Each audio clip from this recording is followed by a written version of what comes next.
¿Qué tal? ¿Cómo están, amigos y amigas de esta comunidad? Este caso de este empresario Íñigo Arenas Sáiz tiene varias aristas que vale la pena profundizar definitivamente porque nos muestran desde aspectos clasistas y racistas en el manejo de la información hasta graves irregularidades en la operación de lugares en donde lamentablemente se comete una infinidad de delitos, pero que no son tocados por las autoridades porque a final de cuentas forman parte de una economía criminal. Este hombre de 41 años de edad desaparece el fin de semana, si no mal recuerdo, de un antro de Polanco, un empresario de una situación económica, entiendo, bien acomodada, con relaciones importantes en medios, entre los activistas. Bueno, Saskia Niño Rivera fue la primera en dar a conocer la noticia y otras voces, incluso políticos, que se manifestaron de inmediato. Digo, el propio presidente López Obrador lo hizo, pero a pregunta de los reporteros. En un momento voy precisamente con este tema de la prensa, pero varios comunicadores estuvieron muy pendientes, demasiado pendientes de lo que pasaba con este hombre. Y es que lamentablemente en México el manejo informativo tiene, sobre todo en los medios corporativos, tiene un sesgo brutal. El fin de semana hubo integrantes de diferentes etnias aquí en la Ciudad de México denunciando la constante desaparición de población indígena, el abandono por parte de autoridades que no mueven un pelo, así no mueven nada para encontrarlos. Muchos de ellos víctimas de grandes empresas, corporaciones, crimen organizado, porque como Samir Flores se dedicaron a defender su territorio, los recursos naturales de los cuales ellos también viven y sobre todo la salud de sus hijos y de sus hijas. Y sin embargo, muy pocos medios de comunicación le dieron la trascendencia a ese tipo de denuncias, a ese tipo de demandas. Sin embargo, aquí, y no con esto quiero minimizar ninguna muerte, desaparece un hombre extranjero, de clase alta, blanco, de dinero, por supuesto, con conocidos, y las redes se vuelven locas.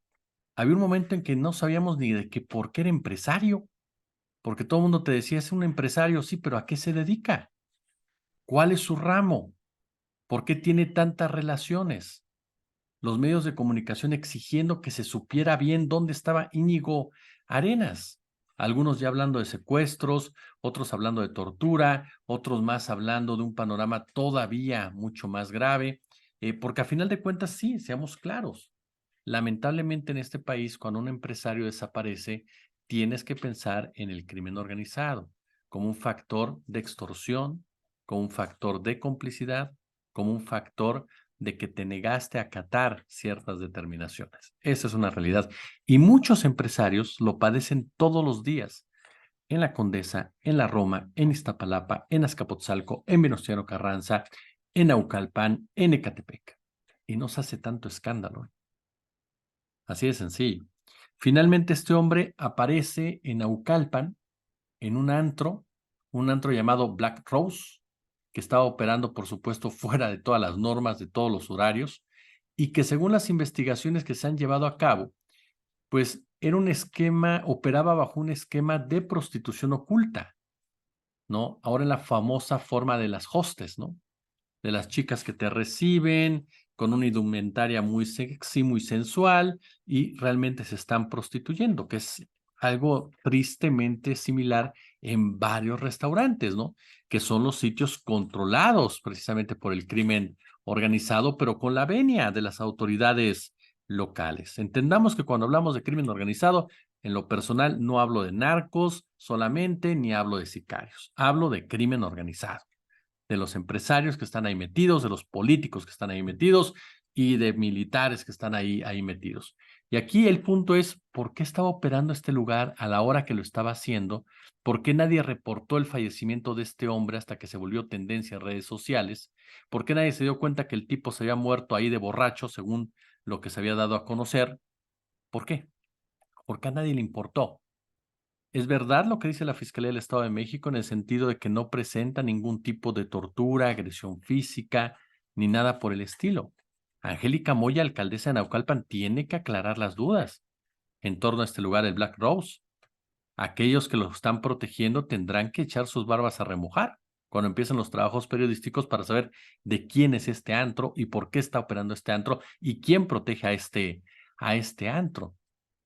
Pero no dejemos de lado un tema que es fundamental. Si se comprueba o se confirma o se ratifica lo que se ha dicho hasta el momento, que este hombre lamentablemente falleció por ingesta de bebida alcohólica en exceso, perdón, no conozco el término médico correcto al respecto, algunos dicen que broncoaspiración y todo eso, me queda claro que la reacción de los medios, de comunicadores, fue extremadamente racista nuevamente, en donde de nuevo un apellido extranjero, un hombre blanco, fue el que copó completamente las primeras planas en un país en donde el fin de semana una mujer que estaba en Alemania fue asesinada o fue muerta. Vamos a ir con la versión oficial, aparece muerta, en donde lamentablemente aparecen muertos también 3 choferes de unidades de transporte público en Guerrero, que son asesinados por el crimen organizado, en donde un grupo de choferes se une como una especie de autodefensa en el Estado de México porque están hasta la madre de que los estén extorsionando, amenazando a sus hijos, exigiéndoles cobro de cuota constantemente, cuando desaparecen indígenas que se dedicaron a defender su territorio y lamentablemente varios medios no les dan la misma importancia. Como siempre, un gusto, como siempre, un placer.